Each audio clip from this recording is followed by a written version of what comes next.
کل خانی دیوبندی نہیں کرتے، اجتماع دعا اعلان بندوبست کرتے ہیں، شریعت کی اجازت ہے۔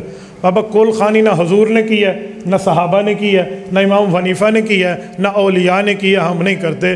باقی اجتماعی دعا نماز کے بعد اس کا ثبوت ہے، آپ تھوڑا گزارا فرمائیں، اس کو ثبوت اپنی جگہ موجود ہے۔ آپ کو حدیثوں کے ثبوت نہ ملیں تو محدث مولانا اپنا یوسف بن نوری رحمہ اللہ کی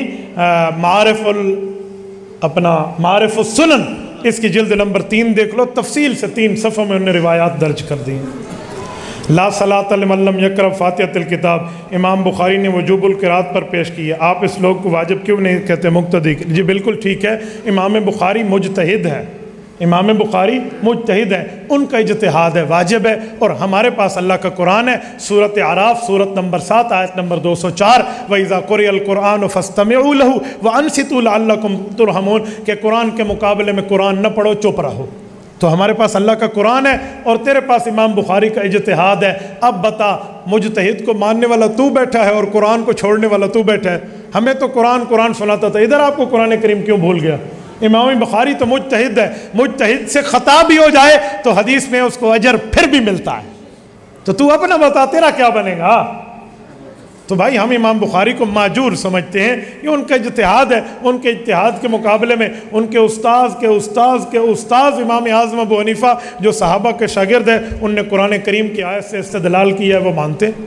اللہ خیر صلی اللہ۔ تو ہمارے پاس اس مسئلے پر اللہ کا قرآن ہے۔ میں بہت حیران ہوں کہ قرات خلف الامام پہ میرے اہل حدیث بھائی حدیث تو اٹھاتے ہیں، قرآن چھوڑ دیتے ہیں۔ تو بھائی پہلے اللہ کا قرآن یا پہلے حدیث؟ ہم حدیث کو مانتے ہیں، حدیث کے منکر پر اللہ کی لعنت، لیکن پہلا نمبر کس کا ہے؟ اللہ کے قرآن کا ہے۔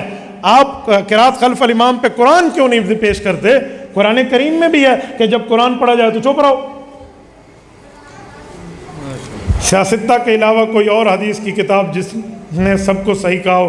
بخاری شریف اصح الکتب، تو ٹھیک ہے بھائی، اصح الکتب بعد کتاب اللہ بعد خیر القرون، خیر قرون کے بعد جتنی کتابیں لکھی گئیں وہ سب سے زیادہ صحیح ترین کتاب بخاری ہے، اور خیر القرون سے پہلے امام مالک کی کتابیں ہیں، امام بخاری کے اساتذہ کی کتابیں ہیں، اور امام ابو حنیفہ کی کتابیں ہیں، وہ اس سے پہلے کی ہیں۔